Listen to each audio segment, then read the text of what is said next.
we'll see what Splyce is able to put together. All right, folks, let's get into it. Game 2, Scorch, Search, and Destroy. We're watching Josh, who had probably one of his worst maps in his entire long-standing Call of Duty career at 3-17 in Hardpoint. Looking to see what he can do. First blood now for Bance. The second challenge comes in. Does look like Splyce has a number advantage for the moment as, wow, Bance has already soared to 3. Can he chase down the ace? It doesn't matter. Splyce take round 1 in a very quick fashion. Yeah, and that is a huge round as well. They didn't play passive. They just, they came right for Faze's throat. They able to come out on top, and that's got to be a breath of fresh air, right? You went from having absolutely zero success, and now you've at least got a round on the board in Search and Destroy. So again, just take that deep breath, focus on the next task at hand. So Splyce up 1-0. Go ahead and switch on over to Faze as they're on offense now. See if they can go ahead and have a similar luck as Splyce when pushing towards this B site. As you can see through the X-ray, an aggressive player already getting towards this front trail side, and I have no idea if Faze actually knows, so he could be the catalyst in getting this first blood for his team. Grenades coming in from different angles. An attached pop the back out play is like.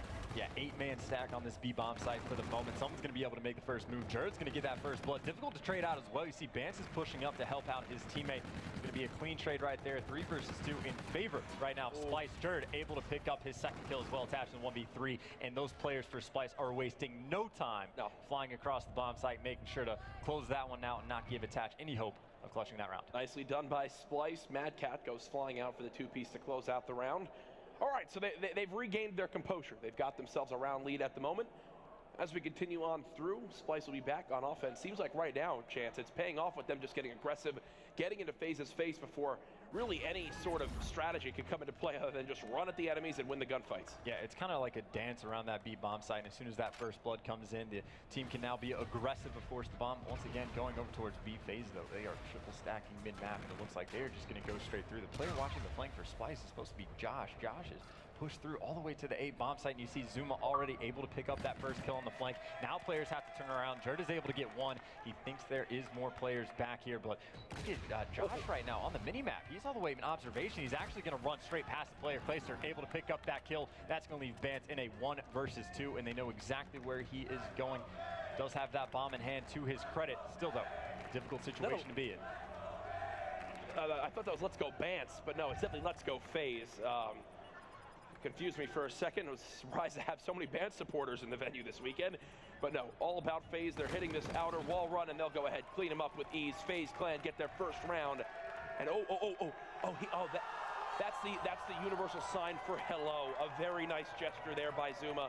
Wants to make sure the camaraderie is felt as he salutes him and says, "Good try there, buddy."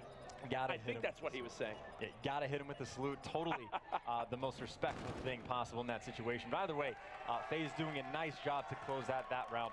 Again, we saw a bloodbath of a map number 1, and now Faze is making sure that that does not happen map number 2.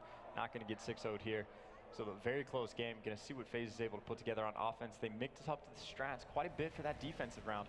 Going to see if they pull anything out of the bag, and that seems to be the case. 4 men leaning over towards this A side, and there is no one for Splyce that is going to be watching it, and they are wasting absolutely no time. Yeah, I like this pressure from Faze and Splyce. Look, they have no bodies here. 1 player rotating on over. He'll get cleaned on up. 3 versus 3 scenario as Enable, Clayster, and Zuma look to open up this A site, and I think that will be the shot call to just immediately go for this objective. What can Mad Cat do as he pushes towards the back lava area? Nothing as of yet, as Bance has opened up this A-bomb site.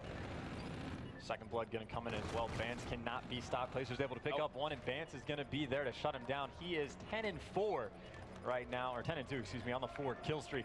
Either way, I like the play call out of Faze to go over towards A. Ooh, we got a lot of little talk going on back and forth between these two teams. Apparently Clayster is something against these Europeans, because there's always some banter going on with Faze Clan and the European squads, which hey, I'm all about rivalries in Call of Duty esports. Some of the most legendary storylines have come from them. Splyce still in command of this search and destroy, even with the crowd being behind Faze, not helping here. As so far, this has been the Bance show, man. The guy's 10-2. I got to show him more love. He's back on another streak now, earned himself the Scarab.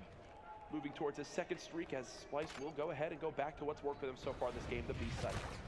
Well, gonna get picked off immediately. The sniper of a K-bar is Clayster when he is on point, so gonna get that first blood. Of course, it does appear Josh, #1 on your screen, is gonna be flanking around again. Clayster was able to pick him up last time, so they're aware of what is gonna be going on. You see the player is gonna be just around this corner. Not quite ready for the gunfight though. Josh is gonna get the kill, and he's gonna get out, evening this up to a 3v3. That's the best case scenario, because look at what that's also forcing Faze to do. On your minimap right now, they don't feel safe anywhere. They're gonna begin to rotate towards this A site, and if you look at the rest of the minimap, Splyce couldn't be further away, so that distraction by Josh, he gets out with his life to a veteran play, as that will go ahead and give Splyce a major opportunity to actually take this round. Ooh. Well, went from a major play, and then he didn't check his corners. Yeah. One of the staples of search and destroy in Call of Duty. Always have to check those corners. Still, the 2v3, the bomb is down, so Splyce is not out of it yet. A player going up top is going to be able to take down Jared. That's enabled. Mad Cat now left alive in a 1 versus 3. You imagine Faze is just going to flood this bomb site. One player is going to be in the back. The pinch is coming in. A player jumps over top, not able to win the second gunfight in time, and Zuma is going to be able to finish off that kill, so Faze going to get another round on the board. 3-2, they're keeping it close. These teams looking a little bit more evenly matched in search and destroy. Big difference in that round. Bance shut down right away by the precision K-bar shots coming out of Clayster across the map. Here it is from Zuma. Make sure to team shot with Enable to close out that round. And Chance, you have something you want to bring up about this? Yeah, something to think about is last time Faze on offense, they 4-man hit A right away, and Splyce sent 0 people over there. So even if Faze just elects to continue to go back to this B bomb site, the standard thing, you'd imagine Splyce is at least going to be cautious and make sure to watch the A bomb site, and that seems to be the case. They sent 2 men over. So Faze, if they play hyper aggressive right now, they can flood out the B bomb site, get it down, and get some kills. Look at how they're playing this, Chance. They're actually playing more passively around the Scarab near the back of their base, and they're letting Josh and Jerd aggressively push up the sky bridge. Does Clayster sniff this out? It does appear so. There's one challenge. It's the second. Can't clean him up. It's going to be Jerd with the headshot, making it a 3-on-3. And look at how paranoid Enable is now. He wants to move up with the objective, but they've got to clear out their flank. They do just that. Back down to a 2-on-2. Mad Cat and Bance against Attach and Enable. Streak has been used by Bance, though. Mad Cat has that gunfight inside of control. All 4 players stacked up around this area. All comes down to gunfights attached. Gonna have 2 players out in front. Able to pick up one, not able to get the second. Mad Cat gets the beat down. Enable gonna be coming in from the back. The payload is gonna get used as well. It looks like that was overdrive. He was just trying to get out of dodge. 30 seconds left in this round. Enable does have that bomb in hand. How does Enable try to play this one? He's worried about Mad Cat still being on this back rock side, and Mad Cat can take all the time in the world. He doesn't have to worry about planting. 15 seconds remaining. Up to Enable to still make something happen. And I think he's now made his decision. How does Mad Cat play this? Looks like he'll go ahead, check the first site. Won't spot anything here, and I do believe he's too far away to actually pick off Enable on this plant, but does Enable want camo? He does. A major difference maker. He's going to pop it right away. But that's actually a best case scenario for Mad Cat, because he tags him up and he'll just go ahead and fall back and wait this one on out. So a burn of the payload ability, and it's for nothing. Yeah, that is a huge play. Still, though, he has to clutch the 1v1 to get the best use out of it. You see what Mad Cat is trying to do, flank all the way around back in the base. And Enable, of course, needs to stay by that bomb site. Players are going to run into each other any moment now. 17 seconds left. Mad Cat has to make the move. The pressure is on him. He's near the bomb site. He's pre-aiming hall. He knows he's somewhere. Going out for the challenge. Enable not going to peek it, though, and he's wasted enough time anyway. And he wins the gunfight. Nice stuff from Enable. Keeping it 3-3. Let's see it again, as Enable just sits in the corner and hip fires the whole time and lets him walk right into his bullets. You know, when I use the NV4 hip fire, I get turned on twice and have 2 videos on Twitter that get 3,000 retweets and people spam 0-15. When he NV4 hip fires, he hits all 4 bullets. Well, just to backtrack a little bit, trying to ignore the 0-15 meme, he also burned the camo, but still won the round. So important to note that it wasn't a complete waste. Active camo still being put to use, though. Splyce is going back towards this B. I love this. I love this. Round and wasting no time. Faze, you see 2 members coming on the flank, but it's going to be Mad Cat that has the gunfight. Zuma, though, able to come out on top. Zuma flanks. Look at the pressure coming in from Faze. Every single lane. Their vultures going down to the prey. 2 now dead. Jerd trying to make this round go in his team's favor. They brought it back to a 2-on-2, actually. Enable on one side, Rewind ready to go for Jerd. He's going to challenge the first. The beatdown is there.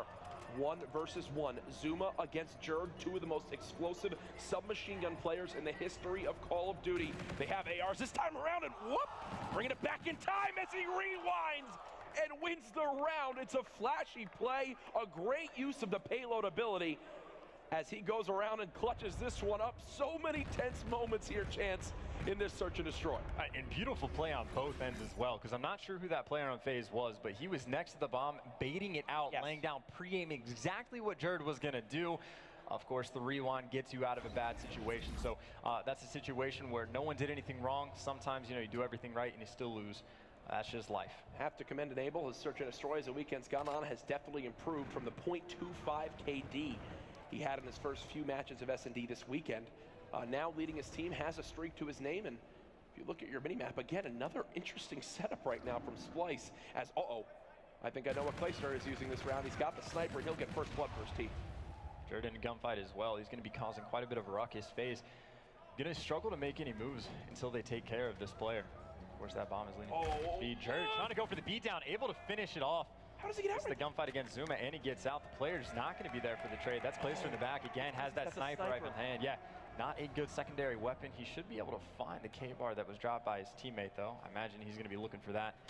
That is the case. So he does have that in hand. Still, though, 3v3 situation. Bomb towards B. Clayster able to use that K-bar to his advantage, helping out his team. He wants the ace, man. There's two, about to get three. No, nothing yet. Gets challenged, and now it's a 2-on-2. 25 seconds left. Enable will plant the objective. And now I want to see him play around this streak, man. They've got what they need to win this round. And he does actually see one pushing towards middle. Stay alive, Enable. Stay alive, Enable. Wait for the help of your teammate.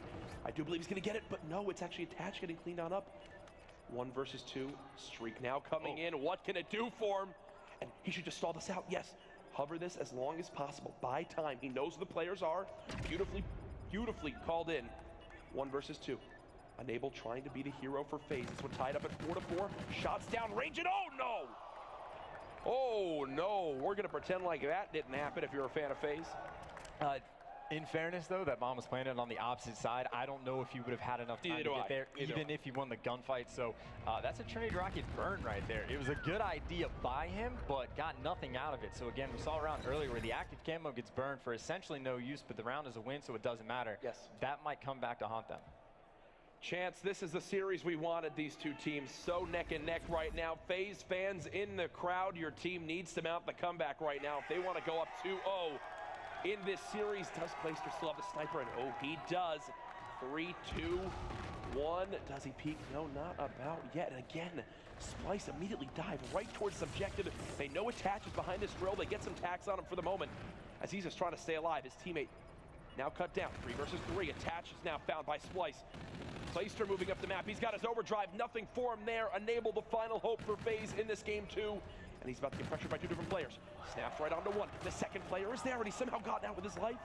But he still has to defuse his objective, and that is going to be his biggest worry now. 20 seconds left. Mad Cat, the veteran, playing this one absolutely flawlessly. It's tough, too, because Enable jumped far enough back mid-map that couldn't watch the cross to observation, so he has so much stuff that he needs to clear out before he can defuse this bomb. There's just nothing for him to find. Mad Cat able to finish the kill as well, so tough spot, but Splyce, talk about a bounce back as well, because, again, it was a 200